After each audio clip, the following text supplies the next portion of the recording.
Hari ini adalah modul ke-12 dari mata kuliah hidrologi. Kita akan membahas tentang hidrologi Kars ya. Ini bagian dari bahasan hidrologi air tanah yang ketiga dan merupakan tambahan pada 2 tahun terakhir ini.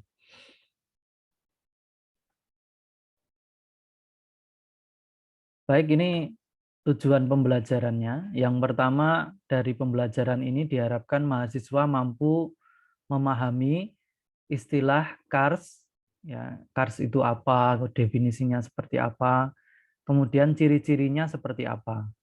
Yang kedua, bagaimana proses terbentuknya kawasan Kars. Yang ketiga, diharapkan mahasiswa mampu memahami karakteristik khas hidrologi Kars. Nah, kenapa harus dipelajari secara khusus? Ya, tentu pasti punya karakteristik khas yang harus dipahami gitu ya. Kemudian ada komponen penyusun hidrologi Kars. Jadi apa saja sih komponen penyusun hidrologi Kars itu gitu ya. Dan berikutnya mahasiswa mampu memahami jenis-jenis aliran dalam hidrologi Kars.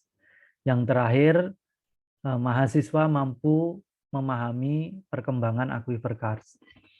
Nah, bahasan yang kita bahas hari ini sudah ada di dalam buku ajar yang saya sampaikan melalui grup WhatsApp. Dalam buku ajar hidrologi itu sudah ada di bab 12. Kemudian di Elok nanti Anda bisa mengakses materi atau bahan bacaan yang lain selain dari buku ajar. Jadi itu juga merupakan tulisan kami dan sudah kami upload di Elok. Baik, ini beberapa buku mungkin agak berbeda dengan minggu yang kemarin. Rekan-rekan bisa mendownload secara online dan beberapa sudah tersedia di perpustakaan. Kemudian yang bagian kanan bawah ya ini khusus untuk chapter hidrologi dan hidrogeologi Kars itu sudah saya upload di Elok ya. Jadi ini buku yang diterbitkan oleh Badan Penerbit Fakultas Geografi tahun 2016 itu diantaranya adalah chapter hidrologi dan hidrogeologi Kars. Itu bisa Anda download di Elok. Yang lainnya ini mungkin rekan-rekan bisa berkenalan, kemudian bisa mengambil manfaat, terutama dari bukunya Derek Ford and Paul William ya, dengan judul Kars Hydrogeology and Geomorphology. Ini yang utama saya pikir untuk belajar hidrologi Kars Anda harus baca yang ini.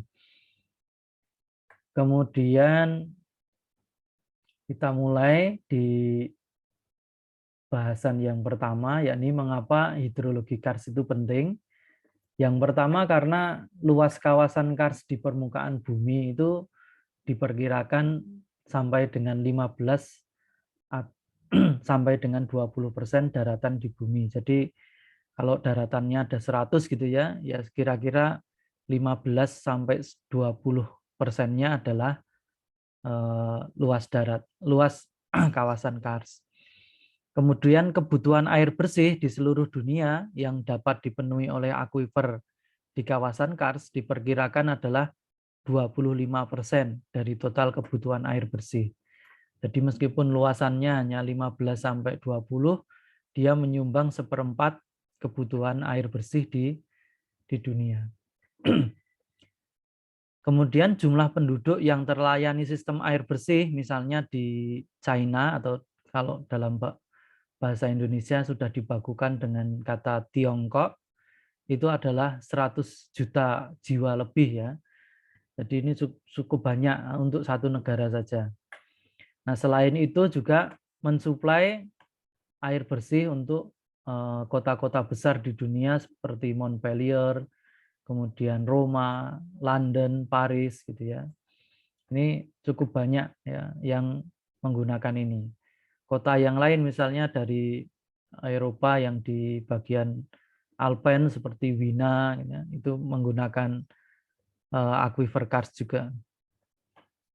Kemudian kawasan karst Gunung Sewu misalnya di Indonesia, ini mensuplai 95% total produksi air bersih yang dihasilkan oleh PDAM Gunung Kidul. Ya, ini cukup banyak ya, jadi peranannya cukup vital gitu. Nah, ini kita mulai dari tadi tujuan pembelajaran yang pertama adalah definisinya apa, kemudian ciri-cirinya apa. Nah, ini yang umum ya, kawasan karst itu adalah bentang lahan yang memiliki karakteristik hidrologi dan bentuk lahan yang unik yang ditimbulkan oleh kombinasi antara batuan yang mudah larut dan berkembangnya porositas sekunder. Jadi kemarin kita belajar tentang porositas sekunder, yakni porositas yang terbentuk setelah batuannya terbentuk. Nah, untuk kawasan karst, porositas sekunder ini terbentuk karena adanya proses pelarutan batuan yang menghasilkan lorong-lorong pelarutan ya, menghasilkan ukuran-ukuran lorong yang mulai dari kecil sampai dengan sangat besar. Nanti kita belajar di jenis-jenis aliran di kawasan karst.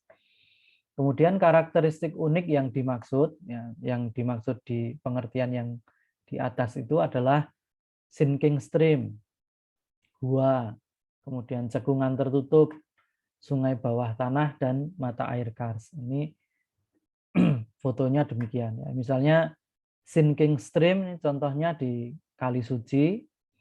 Kemarin saya juga menemani rekan-rekan kelompok KKL 1 kelompok B1 ya, itu saya ajak ke sinking stream Sumurup ya di kawasan Karsponjong. Jadi kemarin saya saya ajak ke tempat di mana sungai permukaan dari Panggung Masif ya, masuk ke kawasan Kars Gunung Sewu melalui ponor. Jadi lubang dari tempat masuknya air ke sungai bawah tanah ini adalah ponor, atau dalam bahasa Inggris sering disebut dengan swallet, atau dalam bahasa Inggris Amerika biasanya disebut swallow hole.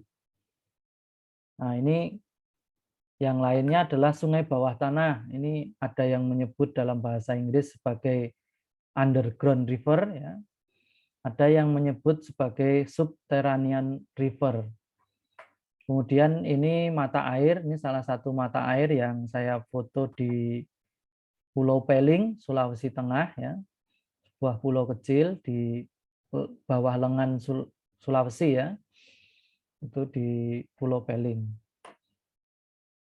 Kemudian di cekungan tertutup Bedoyo, jadi ini berupa cekungan tertutup di mana air akan mengalir menuju ke cekungan tertutup tadi dan diatuskan melalui sinkhole atau nanti akan masuk ke dalam sistem sungai bawah tanah juga.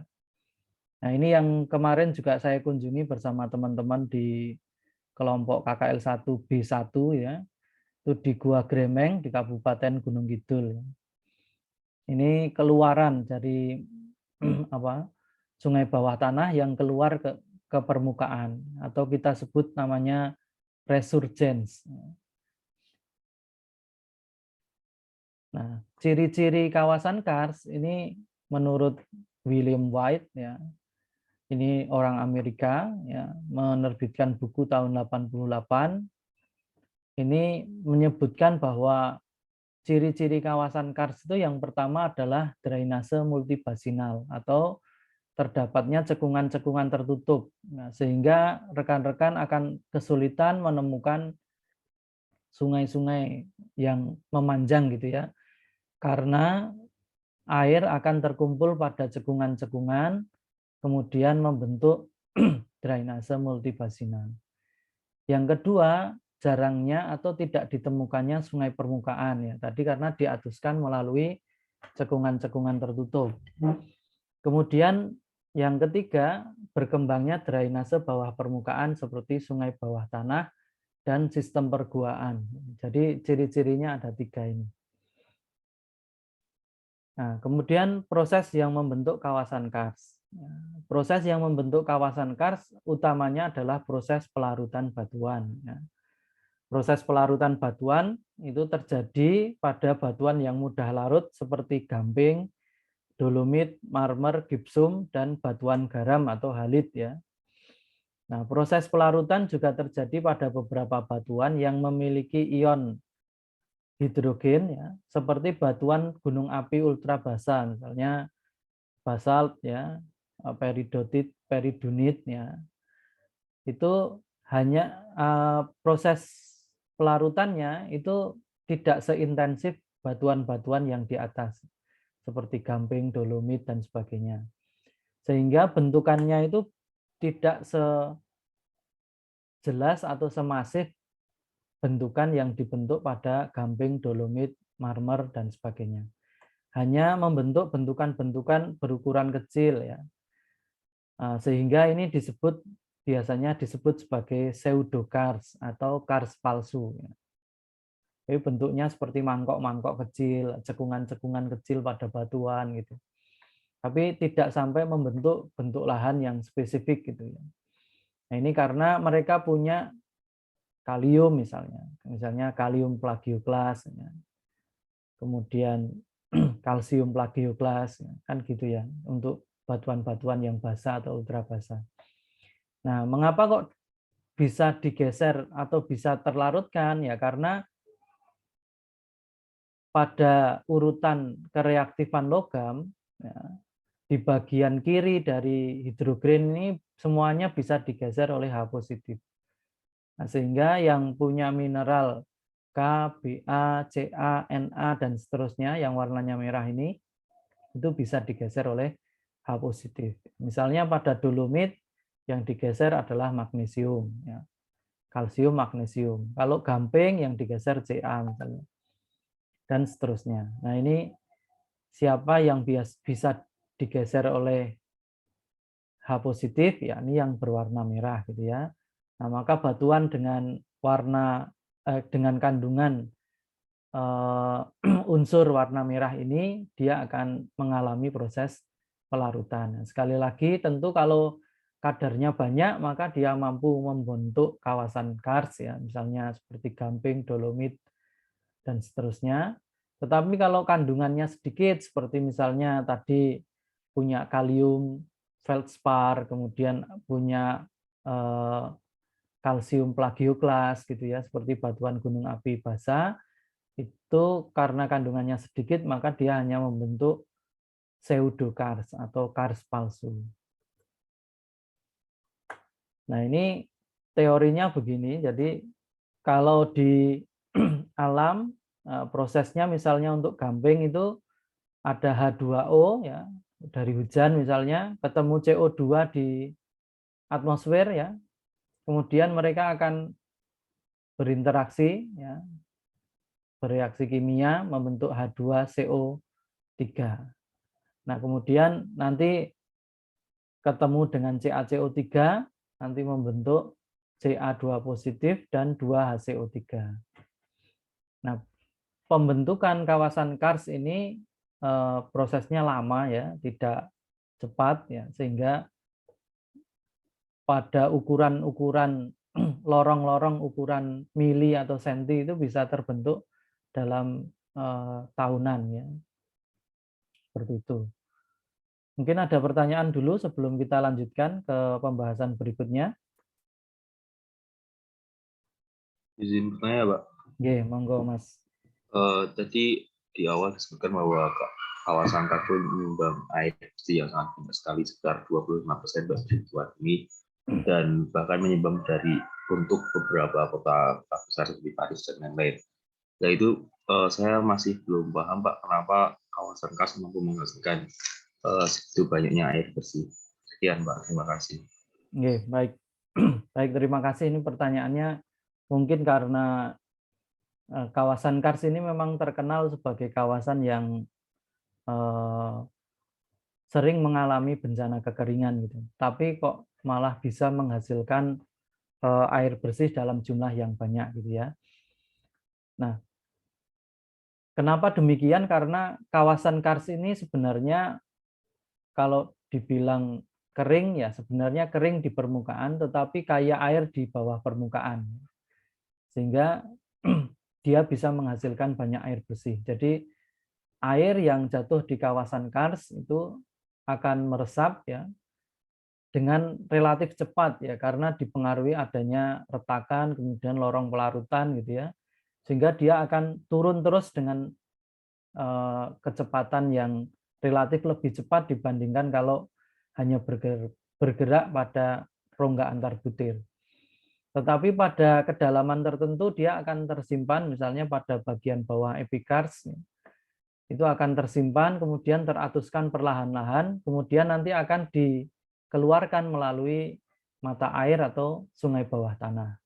Sehingga kita menemukan mata air yang besar ya di kawasan kars itu adalah hal yang biasa gitu ya. Karena apa? Karena di kawasan kars terbentuk lorong-lorong pelarutan tadi, sehingga terjadi pemusatan aliran air tanah. Nah, hal inilah yang kemudian menyebabkan kawasan kars bisa menghasilkan air tanah yang sangat banyak gitu ya, yang karena bentuknya berupa mata air, maka kemudian dia bisa dimanfaatkan dengan lebih mudah dibandingkan kalau harus mengambil air tanah gitu ya. Kalau mengambil air tanah kan harus dipompa, kemudian dengan pompa kapasitas tertentu dan sebagainya. Tapi kalau kawasan kars kan menyediakan dalam bentuk aliran sungai ya, sungai bawah tanah yang keluar sebagai mata air sehingga debitnya besar dan tinggal diolah saja langsung menjadi bahan baku air bersih. Seperti di Gunung Kidul ya. Kemudian kalau di Jawa Tengah itu ada di Gombong misalnya, itu menggunakan mata air juga dari Kars Karangbolong, kemudian di Kulon Progo ya itu menggunakan mata air yang muncul dari Kars Jonggrangan misalnya. Nah, ini menyebabkan kawasan Kars itu punya potensi air yang banyak ya meskipun di permukaannya terkenal kering gitu ya. Mungkin seperti itu Mas Raihan gitu. Mungkin ada pertanyaan yang lain teman-teman?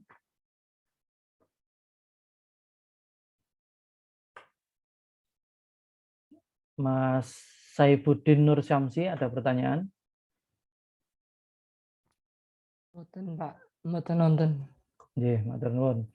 Nah, ini begitu ya teman-teman ya. Nah, ini kita akan mulai ke karakteristik khas hidrologi Kars. Baik, ini pasti ada perbedaan sehingga kawasan Kars itu harus dibahas secara tersendiri gitu ya. Nah, apa sih perbedaannya antara karakteristik Kars dan non Kars ya? Yang pertama tentu kita dari sini ya. Karakteristik hidrologi non Kars itu nampak pada perkembangan di atas permukaan bumi ya. Jadi terlihat dari perkembangan sungai. Tapi kalau kawasan Kars itu hidrologinya akan cenderung berkembang di bawah permukaan bumi. Jadi sungainya berkembang di bawah permukaan bumi. Ini dari sisi teknis agak sulit ya. Memetakannya juga agak sulit. Jadi misalnya harus penelusuran gua gitu ya. Pemetaan gua. Kalau tidak bisa ditelusuri di tracer ya, diberi cairan khusus warnanya yang mencolok gitu ya. Atau diberi zat kimia khusus yang tidak berbahaya bagi lingkungan, kemudian nanti kadarnya dicatat ya, apakah satu gua dengan gua yang lain itu terkoneksi atau tidak gitu ya. Nah, ini juga menjadi kesulitan tersendiri ya, di samping tadi punya potensi yang besar. Nah, ini misalnya pada kawasan non-kars ini kan umumnya kondisi hidrologinya akan dicirikan dari perkembangan sungainya ya. Nah, sementara di kawasan kars ini perkembangannya akan lebih banyak di bawah permukaan, yang membentuk lorong-lorong gua, kemudian membentuk sungai-sungai bawah tanah dan sebagainya. Itu yang pertama. Nah, yang kedua tentu terkait dengan aspek teknis ya. Kawasan kars ini terkenal di bawah permukaannya kayak air, tapi di atas permukaannya ini dikenal dengan kawasan yang rawan bencana kekeringan. Sehingga dianggap sebagai kawasan yang miskin air dan sebagainya. Meskipun di bagian bawahnya banyak air gitu ya. Tapi secara teknis tidak setiap tempat di kawasan Kars itu mudah mendapatkan air ya. Pada beberapa lokasi misalnya di Gunung Kidul gitu ya, itu kedalamannya bisa sampai lebih dari 100 meter ya, kedalaman sungai bawah tanahnya. Sehingga untuk mengangkat ke atas ya cukup sulit ya. Misalnya di sungai bawah tanah Bribin itu diambil dengan cara dibor ya. Ternyata kedalamannya ya lebih dari 100 meter dan itu agak sulit untuk diangkat ya. Beberapa kali rusak sampai sekarang sepertinya tidak beroperasi lagi ya. Untuk Bribin 2, yang Bribin 1 sampai sekarang masih aktif karena bisa diakses melalui gua yang alami gitu ya. Baik, kemudian mengapa terjadi perbedaan perkembangan hidrologi pada kawasan Kars dan kawasan non-Kars? Nah, pada kawasan non-Kars, proses utama yang mengontrol adalah kondisi hidrologi berupa proses pluvial. Sementara pada kawasan Kars, proses utama yang mengontrol kondisi hidrologi adalah proses pelarutan. Ini proses pluvial di kawasan Kars tidak begitu berkembang. Mengapa? Karena air langsung masuk melalui diaklas-diaklas atau retakan-retakan atau lorong-lorong yang vertikal ya menuju ke sistem sungai bawah tanah. Sehingga yang berkembang adalah bagian bawah permukaan. Nah, ini contohnya di sebelah kiri atas, ini gambar sinkhole. Ya, sinkhole. Banyak peneliti di Indonesia menyebut yang seperti ini sebagai ponor. Nah, sebenarnya kurang tepat ya, karena kata sinkhole ini berasosiasi dengan semua amblesan atau semua lorong vertikal yang terbentuk dimanapun. Jadi baik di kawasan Kars ataupun bukan kawasan Kars. Kemudian kalau dia merupakan pengatus ya, jadi kalau ada sungai alogenik gitu ya, sungai dari luar kawasan Kars yang masuk ke kawasan Kars melalui satu lubang itu baru disebut ponor. Tadi sudah saya sampaikan contohnya keberadaan ponor pada sinking stream Kali Suci misalnya. Nah, kalau yang ini lebih cocok dengan istilah sinkhole atau sink saja. Istilah sink ini sama dengan wastafel ya. Wastafel pada rumah Anda itu yang biasa untuk mencuci piring atau cuci tangan itu kan ada wastafel, ada sinknya. Nah, ini lubangnya seperti itu. Fungsinya untuk mengatuskan cekungan tertutup. Di cekungan tertutup di kawasan Kars itu berupa lembah-lembah, itu ada lubangnya kecil, ini berupa sinkhole. Nah, letaknya kadang-kadang sinkhole ini tidak hanya di dasar permukaan, tapi juga ada yang di atas bukit, kemudian di lereng bukit, dan sebagainya. Ini semua bentuk seperti ini kita sebut sinkhole. Tapi pada kondisi tertentu, di mana dia menjadi lorong pengatus, maka dia disebut ponor ya. Terutama kalau yang diatuskan adalah yang dari luar kawasan Kars. Nah, kemudian yang kanan ini yang disebut sebagai ponor ya, tempat sungai permukaan ya masuk ke dalam sistem sungai bawah tanah di kawasan Kars. Kemudian di kanan bawah ini sungai bawah tanah di Bribin 1. Jadi yang tadi saya ceritakan sekarang menjadi salah satu sumber PDAM di Kabupaten Gunung Kidul. Jadi bendungannya ini di bawah tanah ya, bisa diakses melalui gua yang alami gitu. Kemudian konsekuensi pelarutan pada batuan di kawasan Kars itu yang pertama adalah perbedaan porositas ya. Kemudian perbedaan permeabilitas batuan ya. Tentu kalau berkembang lorong pelarutan tentu porositasnya menjadi semakin tinggi ya. Permeabilitasnya juga semakin tinggi. kemudian menyebabkan kesulitan dalam penentuan batas hidrologis atau kita kenal namanya KDB, Karst Drainage Basin. Kalau di luar kawasan Kars kan kita mengenal namanya cekungan air tanah atau groundwater basin. Kalau di kawasan Kars ini sebenarnya yang lebih tepat adalah Karst Drainage Basin. Nah, kalau di permukaan kita mengenal watershed atau river basin gitu ya. Kalau di kawasan Kars ini kita menyebut Karst Drainage Basin atau cekungan hidrologi Kars atau cekungan drainase Kars ya. Nah, ini kenapa kok sulit ditentukan ya? Karena berkembangnya di bawah permukaan yang tidak terlihat ya. Sehingga proses pemetaannya tidak seperti sungai di permukaan yang bisa dibatasi dasnya dengan menggunakan citra penginderaan jauh atau menggunakan data elevasi gitu ya. Tapi kalau di bawah permukaan, nah dia bersifat acak ya karena mengikuti perkembangan lorong yang dikontrol oleh banyak hal, misalnya oleh retakan, oleh patahan, kemudian oleh elevasi dan sebagainya. Nah, kemudian berikutnya Karst Basin Boundaries atau Karst Drainage Basin seringkali tidak mirip dengan hydrologic unit boundaries atau batasnya bagian permukaan itu tidak sama dengan bagian bawah permukaan. Sehingga membatasi Karst Drainage Basin atau aliran sungai bawah tanah dengan menggunakan citra penginderaan jauh di bagian atas, ya, dasarnya adalah topografi, adalah sesuatu yang keliru ya. Pasti keliru ya, karena apa?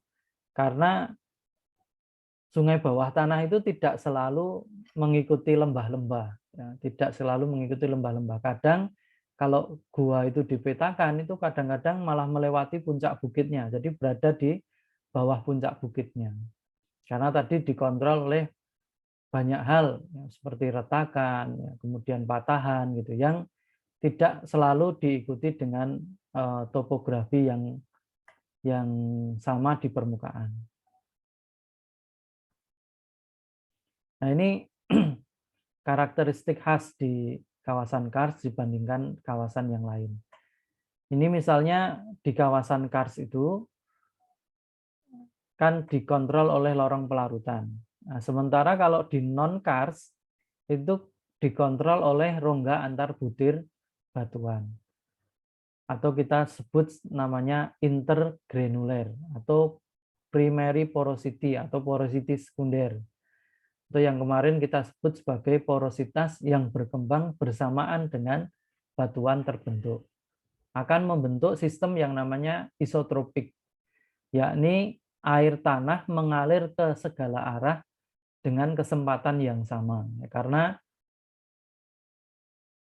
tidak dikontrol oleh lorong-lorong pelarutan, tapi punya rongga-rongga antar butir batuan yang ke segala arah ini relatif mirip ya.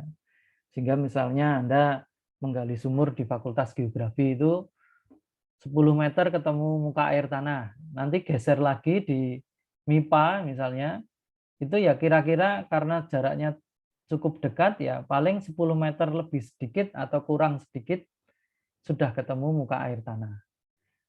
Nah, berbeda nanti kalau di Kars ya misalnya Anda menggali sumur ya misalnya, ketemu sungai bawah tanah di kedalaman 12 meter. Nanti bergeser 100 meter misalnya, Anda gali sumur, belum tentu pada kedalaman yang sama mendapatkan sungai bawah tanah. Karena sifat perkembangannya acak dan menyebabkan gerakan air tanah ke semua arah itu peluangnya tidak sama. Karena yang dikontrol oleh lorong pelarutan akan punya peluang yang lebih besar. Nah, ini yang disebut sebagai sistem non-isotropik atau anisotropik. Ya. Anisotropik system. Jadi kesempatan mengalir ke segala arah tidak sama. Nah, sampai sini ada pertanyaan teman-teman? Mbak Azaria Siwi Ramadhani, ada pertanyaan? Belum ada, Pak. Baik, Mbak Arifah Ainani Asfan, ada pertanyaan? Belum ada, Pak. Oke. Baik, kita lanjutkan. Sekarang kita belajar tentang komponen hidrologi kawasan karst. Nah, yang pertama ini kalau kita belajar tentang komponen hidrologi kawasan karst, itu ada yang namanya sinking stream basin. Ini sinking stream, tadi saya jelaskan, adalah aliran sungai permukaan di luar kawasan karst yang mengimbuh kawasan karst. Jadi misalnya di Gunung Kidul itu ya, ada kawasan karst Gunung Sewu, itu diimbuh sungai permukaan yang berasal dari Panggung Masif atau diimbuh dari Basin Wonosari. Jadi sungai permukaan kemudian masuk ke sistem sungai bawah tanah. Itu disebut juga sebagai imbuhan alogenik, ya, imbuhan alogenik. Kemudian ada yang internal runoff. Nah, kalau yang sinking stream ini masuk melalui ponor, yang internal runoff ini masuk melalui sinkhole. Sinkhole, jadi harus dibedakan. Jadi sinkhole ini mengimbuh dalam bentuk internal runoff. Jadi runoff yang terbentuk pada basin-basin atau cekungan-cekungan yang terbentuk di kawasan karst. Jadi terjadi hujan di kawasan karst, kemudian dia terkumpul dalam basin-basin, makanya disebut multibasinal, kemudian diatuskan melalui sinkhole. Nah, ini akan masuk ke dalam conduit system atau sungai bawah tanah lah gitu ya. Nah, kemudian ada juga yang di bagian bawah ini adalah perch catchment. Jadi nanti dia akan tersimpan pada aquifer yang menggantung di atas aquifer karst. Kemudian nanti dia akan masuk ke dalam sistem conduit. Nah, ada yang masuk melalui diffuse infiltration. Diffuse infiltration ini kalau ada hujan, ya, kemudian ini masuk melalui rongga-rongga antar butir batuan. Karena pada bagian tertentu di kawasan karst itu belum atau tidak semuanya berkembang menjadi lorong-lorong konduit. Jadi masih ada yang bergerak melalui rongga antar butir batuan. Sehingga nanti dia akan melalui zona yang disebut epikarst, kemudian masuk di bagian fracture dan matrix system dari aquifer karst. Nah, nanti kemudian dia akan keluar sebagai overflow spring ataupun underflow spring. Jadi kalau ada yang mengalir ya, di atas permukaan seperti ini di Gremeng atau di sungai Baron itu ya. Ada juga nanti yang keluar di bawah laut gitu ya. Keluar di bawah laut. Nah, ini hal yang mungkin terjadi gitu ya. Nah, ini kalau kita ringkas, ini seperti ini. Jadi komponen hidrologi kawasan karst itu imbuhannya itu ada 4. Yang pertama allogeneic recharge. Tadi yang masuk melalui ponor ya, yakni aliran permukaan dari luar kawasan karst yang masuk kawasan karst melalui ponor. Tadi ada sinking stream. Sinking stream adalah sungainya ya. Lembahnya disebut blind valley. Sedangkan lubang masuknya disebut ponor. Kemudian ada internal runoff, yakni aliran permukaan dari hujan yang jatuh pada satu cekungan tertutup atau doline di kawasan karst yang kemudian masuk ke dalam sistem, mohon maaf ini harusnya melalui sinkhole, bukan melalui ponor. Yang nomor 2 ini. Kemudian yang ketiga itu diffuse infiltration, air hujan yang jatuh ke dalam tanah kemudian terinfiltrasi perlahan melalui pori-pori tanah atau rongga antar butir batuan ya, disimpan dalam kurun waktu mingguan sampai bulanan, kemudian diatuskan pada musim kemarau ini kebanyakan. Nah, ini yang komponen yang penting ketika musim kemarau adalah yang diffuse infiltration ini. Semakin banyak maka akan semakin banyak debit yang diatuskan pada musim kemarau. Nah, kalau allogeneic recharge dan internal runoff karena dia melalui lorong yang besar atau lorong konduit, maka dia akan cepat teratus. Nah, ini yang mensuplai aliran pada musim penghujan. Nah, kemudian kalau yang nomor 4 ini imbuhan akuifer dari akuifer bertengger atau menggantung, yaitu imbuhan yang berasal dari akuifer lokal yang secara geologi terbentuk di atas akuifer kars. Kemudian memasok akuifer kars melalui rongga antar butir batuan yang terbentuk. Ini cukup jarang, tapi misalnya ada, dia tidak terlalu besar ya, karena tadi dia punya akuifer yang menggantung. Ya. Nah, tangkapannya tidak terlalu luas biasanya, kemudian ya pasokannya melalui rongga antar butir tentu tidak terlalu cepat karena apa? Karena melalui rongga antar butir pada akuifer yang nyaris impermeable. Baik, kemudian kita bahas ini jenis aliran pada kawasan kars. Nah, aliran air tanah di kawasan kars awalnya hanya dibagi dua, yakni diffuse flow dan conduit flow.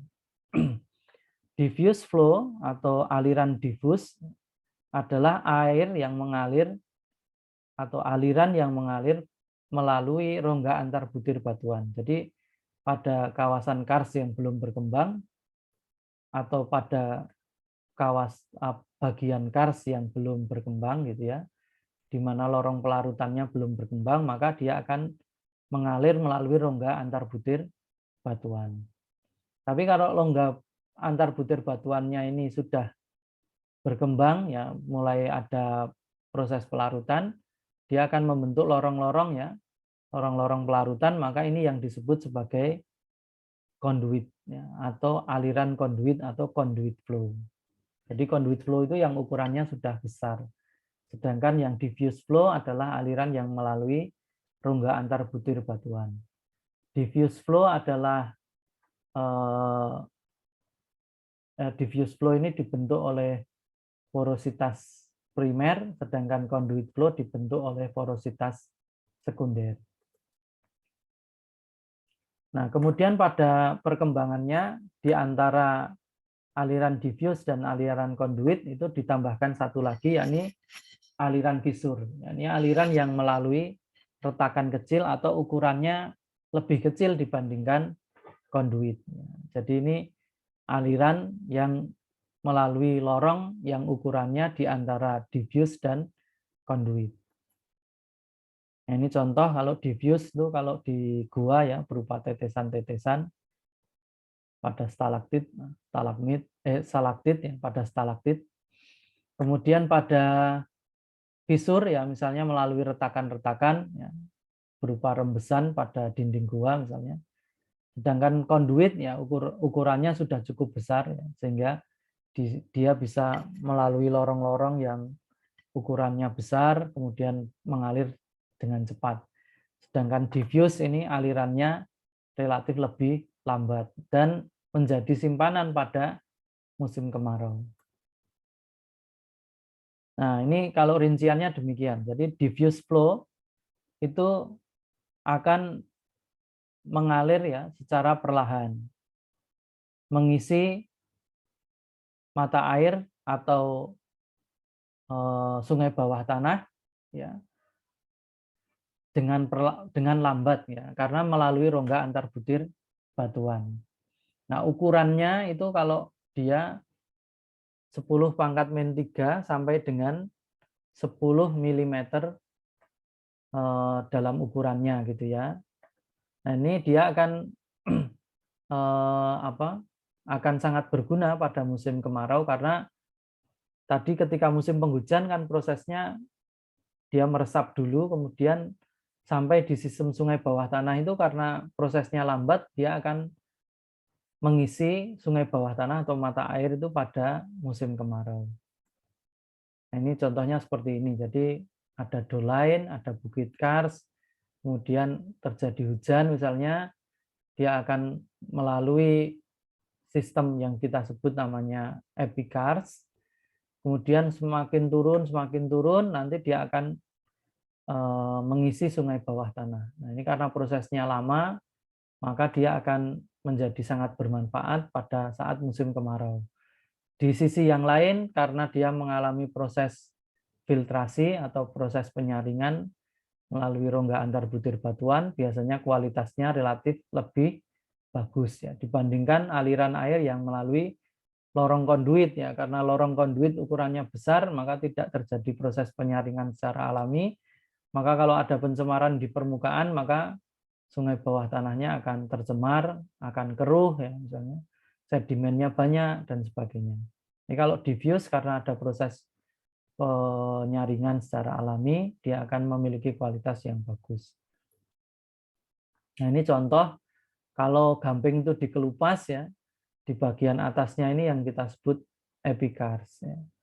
Ini kalau gamping dikupas, lapisan epikarsnya hilang, nah ini tinggal lapisan yang tadi kapasitas mengalirkan airnya sangat kecil, ya, kemudian tidak bisa menyimpan air, maka ya tangkapan airnya akan berkurang jauh. Itu yang kita sebut epikars. Ya.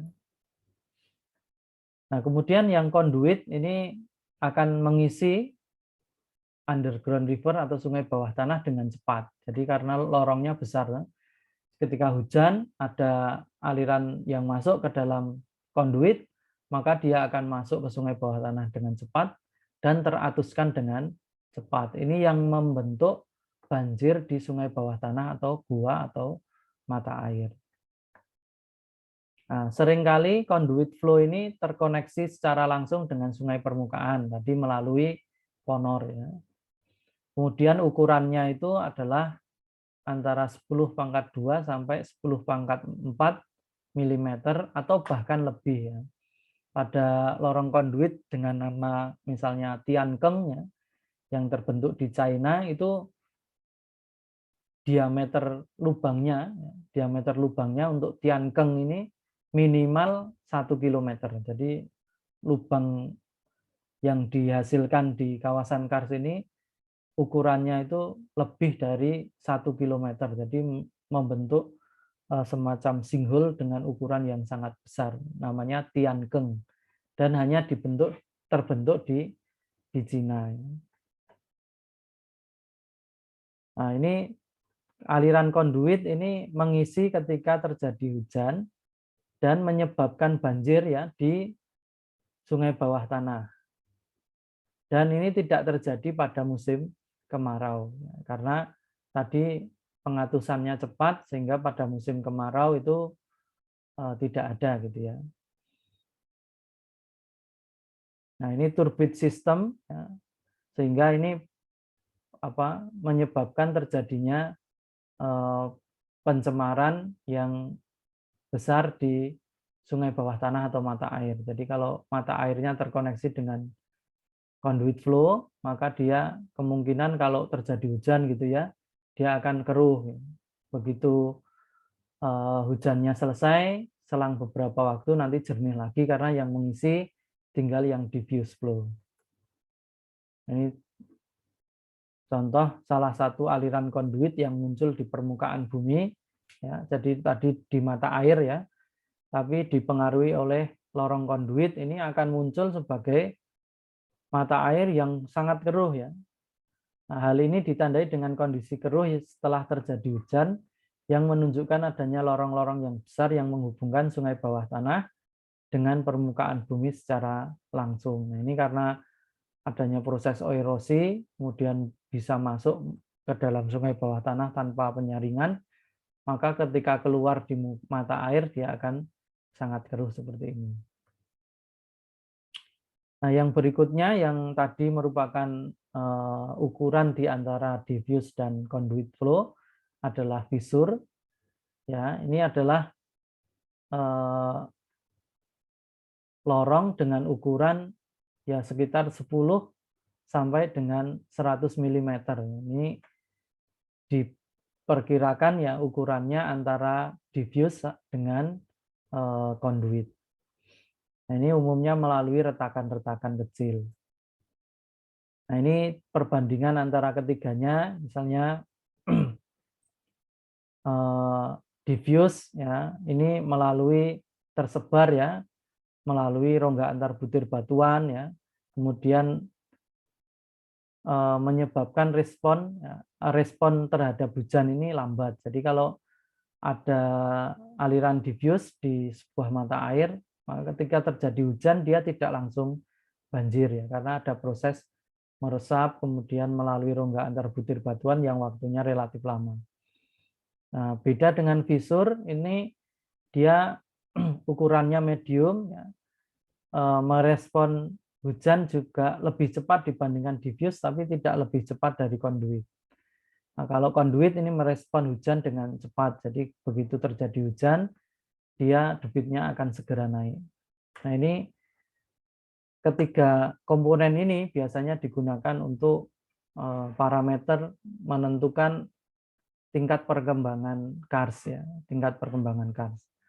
Kars yang bagus yang mana? Yang diffuse-nya ini masih banyak ya, tapi juga sudah mulai berkembang konduitnya.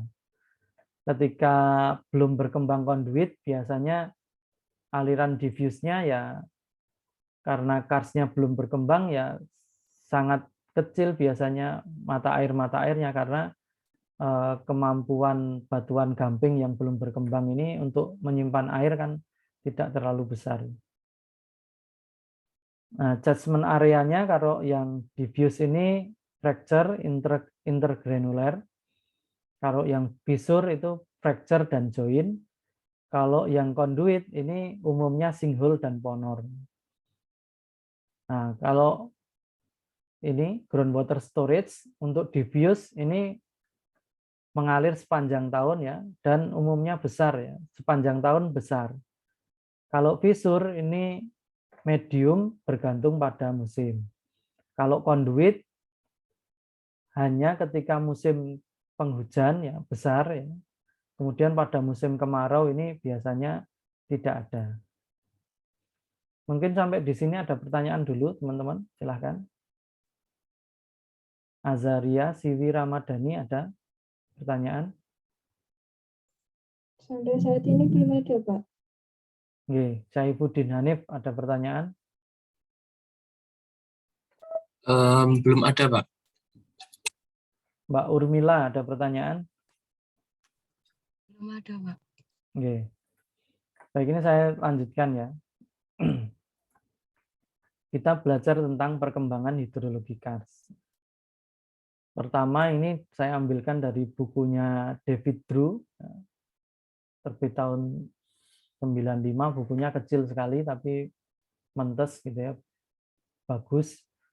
Nah, perkembangan hidrologi kawasan kars ini perkembangannya berbeda dengan non-kars ya. Kalau kawasan non-kars itu dicirikan dengan semakin berkembangnya jaringan sungai.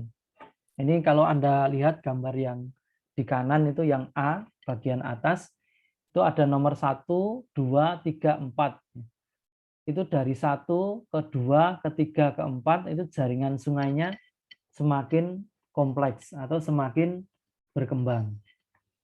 Nah, berbeda dengan kawasan kars, ya, gambar yang bawah, ini ketika menjadi semakin kompleks di nomor 2, tiba-tiba nanti di nomor 3 itu menjadi terpisah-pisah.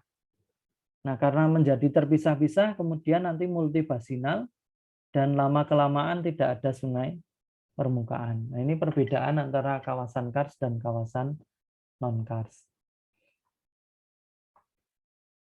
Nah, kemudian yang berikutnya ini perkembangan kawasan kars yang dibuat oleh Profesor Eko Haryono. Ya, ini secara hidrologi kalau kawasan kars awal itu dicirikan dengan pola aliran paralel. Jadi pola alirannya paralel, contohnya di Rengel, Tuban. Anda lihat gambar di atas Pulau Jawa itu pola alirannya cenderung paralel. Kemudian pada kars yang sudah mulai berkembang, ini kars muda, itu ditandai dengan pola aliran dendritik. Ya, ini contohnya adalah pola aliran yang ditemukan pada kawasan kars Blambangan ya, di Banyuwangi.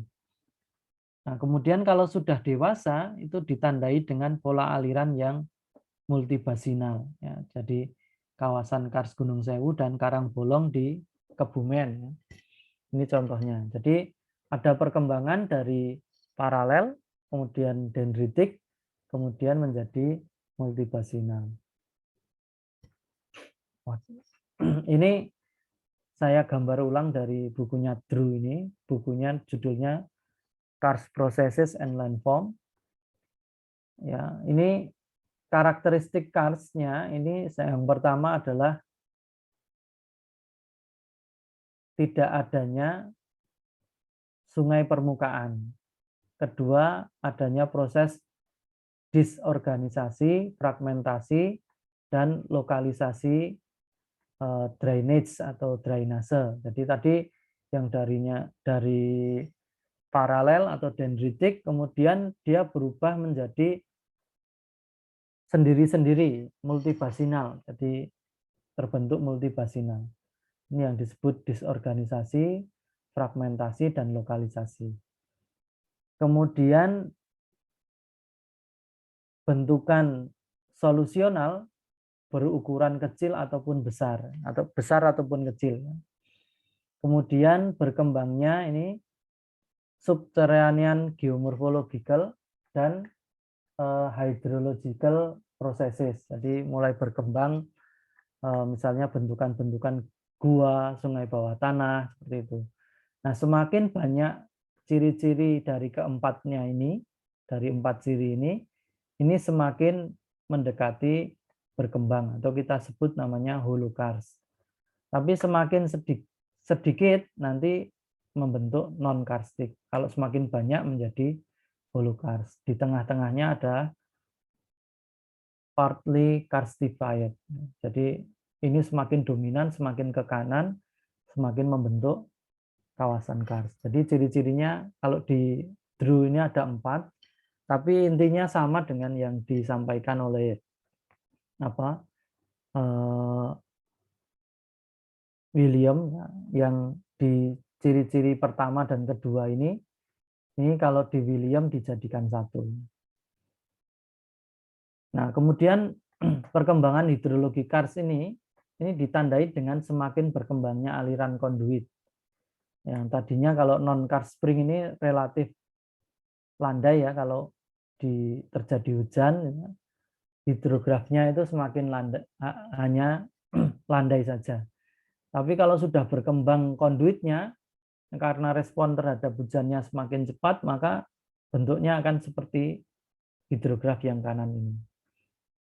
Nah, di sisi yang lain, pada saat batuan pembentuk kawasan karst itu terbentuk, itu ada proses sedimentasi. Kemudian terjadi proses litifikasi, maka permeabilitas di kawasan karst itu akan semakin kecil. Kemudian seiring waktu dengan berkembangnya terbentuknya lorong-lorong gua, di mana di sini dikatakan beginning of karstification. Jadi mulai terjadi karstifikasi ini permeabilitasnya akan naik. Nah, kemudian ketika terjadi pembentukan gua yang semakin intensif ya, nanti akan semakin naik lagi dan kemudian nanti di bagian saat kawasan karst ini sudah sangat berkembang, maka permeabilitasnya juga akan semakin berkembang.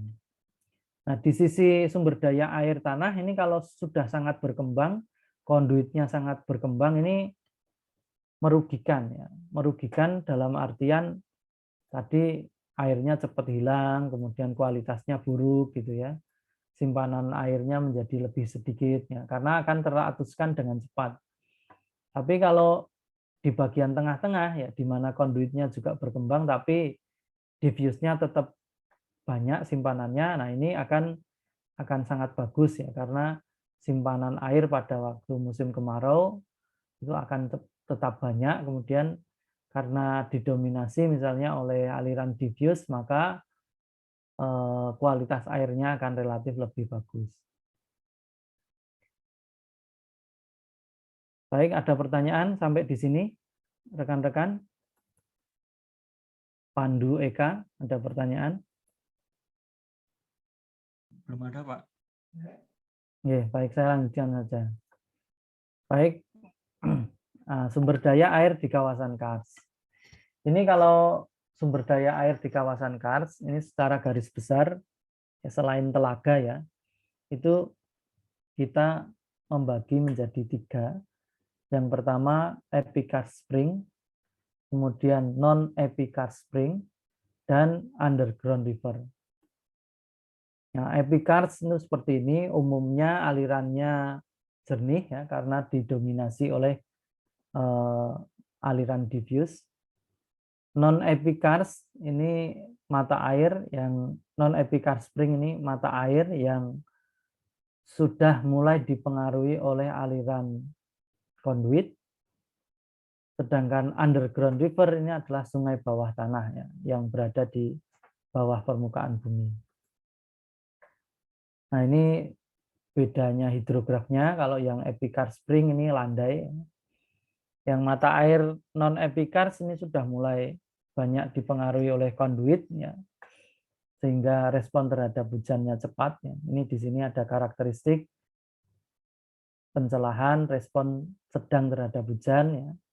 Kemudian kalau sungai bawah tanah karena sudah conduit ya, dominan conduit, dia sangat cepat dan sensitif terhadap hujan. Berbeda nanti dengan mata air Epikars, itu dominasinya adalah aliran diffuse sehingga responnya lambat terhadap hujan. Mata air Epikars umumnya besar dan sepanjang tahun mengalirnya. Kemudian mata air yang non-Epikars itu umumnya simpanannya sedang dan perennial atau perennial musiman. Kemudian sungai bawah tanah, nah ini umumnya simpanannya rendah. Hanya pada musim hujan saja itu debitnya besar, tapi pada musim kemarau bergantung pada debit dari aliran diffuse. Nah, baik, ini rekan-rekan akan mendapatkan tugas. Tugasnya dikumpulkan minggu depan, dan tugasnya adalah mencari kawasan Kars yang terdekat dengan asal Anda. Jadi misalnya Anda asalnya di Jakarta gitu ya. Mungkin yang paling dekat misalnya di kawasan Kars Kelapa Nunggal misalnya, Bogor misalnya. Nah, ini Anda bisa cari seperti itu. Kemudian Anda bisa cari nanti referensi-referensi baik publikasi dan sebagainya, jurnal, buku. Nah, kemudian nanti Anda juga bisa mengambil foto dan penampakan yang ada di sumber online atau Google Map. Kemudian Anda mendeskripsikan fenomena tersebut. Harapannya Anda bisa mendeskripsikan dengan misalnya ini mata air. Mata airnya dalam foto misalnya keruh, oh ini kemungkinan dipengaruhi oleh conduit dan sebagainya. Nanti Anda silahkan dideskripsikan berdasarkan pustaka yang ada yang bisa Anda temukan di internet ya. Kemudian dikumpulkan melalui Seamaster di bagian tugas. Di situ saya tulis tugas 2 gitu ya.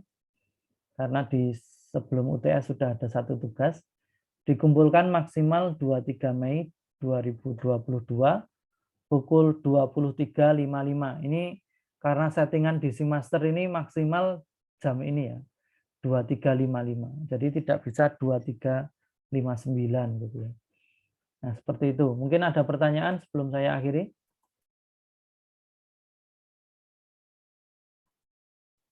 Tidak ada? Izin bertanya terkait tugasnya, Pak. Monggo.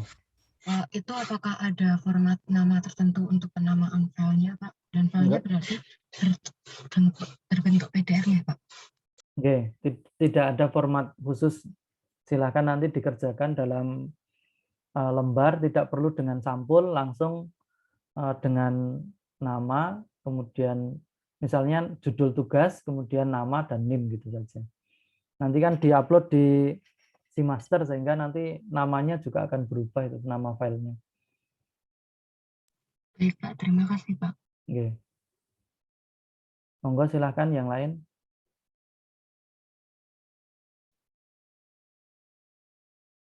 Kalau tidak ada, ini saya cukupkan. Kemudian yang pertama, materi PPT ini sudah ada di Elok ya. Bahan ajar sudah saya sampaikan di grup WhatsApp berupa PDF yang terdiri dari 14 bab itu ya di buku ajar hidrologi. Kemudian bahan bacaan itu ada di Elok, itu tambahan. Nah, kemudian nanti video rekaman dari perkuliahan ini seperti biasa akan saya sampaikan linknya. Gitu, nggih. Mohon maaf jika ada kesalahan. Saya akhiri. Assalamualaikum warahmatullahi wabarakatuh. Waalaikumsalam warahmatullahi wabarakatuh. Terima kasih banyak, Terima Pak. kasih, Pak.